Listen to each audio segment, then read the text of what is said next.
Et oui, car Marie-Morgane, toi, en ce jour de célébration de l'amour, tu as voulu quand même un petit peu mettre en garde nos téléspectateurs. Et oui, parce que vous avez peut-être vu ou alors entendu parler du nouveau documentaire diffusé sur Netflix, L'arnaqueur de Tinder. C'est l'histoire vraie de 3 femmes, Cécilie, Pernia et Eileen, victimes de Shimon Eyout, un escroc. Elles racontent chacune comment il les a charmées. Sur l'application de rencontre, l'Israélien s'est fait passer pour Simon Leviev, fils d'un riche diamantaire. Et alors, quel a été son mode opératoire? Eh bien, ça débute par une conversation banale où ensuite il va vendre du rêve aux jeunes femmes, puis des rendez-vous dans des hôtels luxueux, des voyages, des cadeaux. Mais après quelques semaines, ce rêve se transforme en cauchemar. Shimon fait croire qu'il est en danger et qu'il a besoin rapidement d'argent pour ne pas que ses ennemis le retrouvent. Les femmes vont alors contracter plusieurs prêts bancaires en pensant que Shimon va les rembourser. Évidemment, c'est ce qu'il leur promet. Et avec cet argent-là, eh bien, il va gâter une autre femme à qui il donnera ensuite exactement le même discours et ainsi de suite. Il a arnaqué comme cela de nombreuses femmes entre 2015 et 2019. Et si vous voulez en savoir plus sur cette affaire, je vous invite à aller voir ce documentaire. Et sur l'application, est-ce qu'il est toujours présent? Alors il a été banni de Tinder ainsi que tous les profils qui pourraient lui appartenir. Il a aussi disparu d'Instagram depuis quelques jours. Par contre, il publie encore des vidéos sur TikTok. Avec malheureusement l'envers du décor, je suppose qu'il est loin d'être le seul à sévir comme ça sur les applications de rencontres. Et oui, surtout que c'est un outil qui a pris de l'ampleur avec les confinements depuis 2020. Ça restait un des seuls moyens de pouvoir discuter ou de rencontrer de nouvelles personnes. La plateforme Arcos Labs, spécialisée dans les fraudes et leur prévention, a recensé 4 millions d'escroqueries sur ces applications en 2020. Et il y a une arnaque qui se répand actuellement et qui a même alerté Interpol, l'Organisation internationale de police criminelle. Il s'agit d'une fraude à l'investissement. Et alors, comment est-elle mise en place? Alors, je vais lire l'explication qui est donnée par Interpol. Dans un premier temps, une romance artificielle est établie via une application de rencontre. Une fois que les échanges deviennent réguliers et qu'un certain niveau de confiance est établi, les criminels partagent alors des conseils d'investissement avec leurs victimes et les encouragent à adhérer à un programme. Et c'est quoi ce programme? Alors en fait, c'est une application de trading. Les victimes ouvrent un compte, peuvent acheter des produits financiers.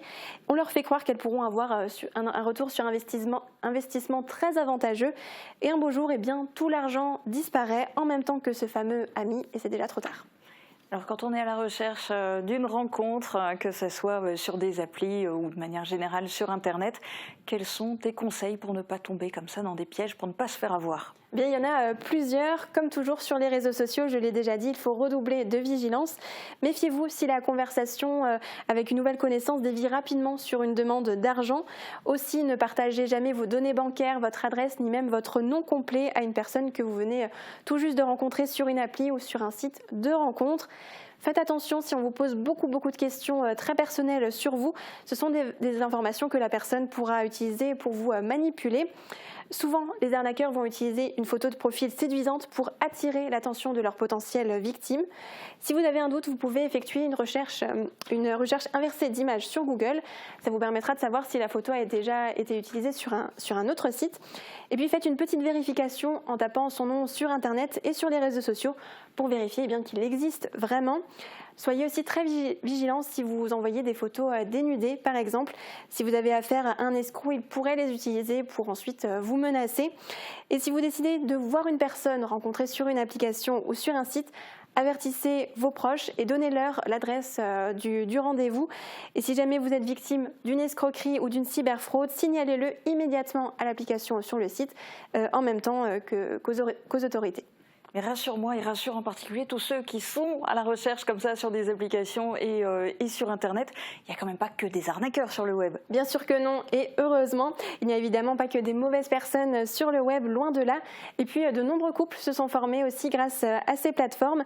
D'après une étude, il y aurait un couple sur 10 qui se serait formé grâce à un site ou une application de rencontre. Et puis justement, tu nous le disais en début d'émission, tu as une belle histoire à nous partager. Exactement, je tenais quand même à finir sur une note plus joyeuse et j'ai proposé à nos internautes de nous raconter leur plus belle histoire d'amour.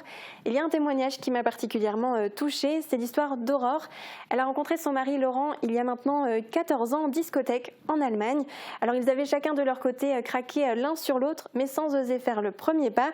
Et c'est grâce aux réseaux sociaux qu'ils se sont retrouvés, mais surtout grâce à la persévérance de Laurent, car après la soirée, il a passé des jours à rechercher le profil d'Aurore sur différentes plateformes, alors en sachant qu'il ne connaissait ni son nom et il ne savait pas si elle était française ou allemande. Eh bien, vous savez quoi ? Il l'a retrouvée. Pendant un mois, ils se sont ensuite écrits, puis ont décidé d'enfin se voir. Et ils sont tombés amoureux. Depuis, leur belle histoire continue. Cela fait 9 ans qu'ils sont mariés. Et ils sont les parents de Zelda, qui fêtera bientôt ses 4 ans. Un amour qui, sans les réseaux sociaux, n'aurait peut-être pas vu le jour. Alors j'en profite pour souhaiter à ce couple, mais aussi à tous les autres couples, une très joyeuse Saint-Valentin.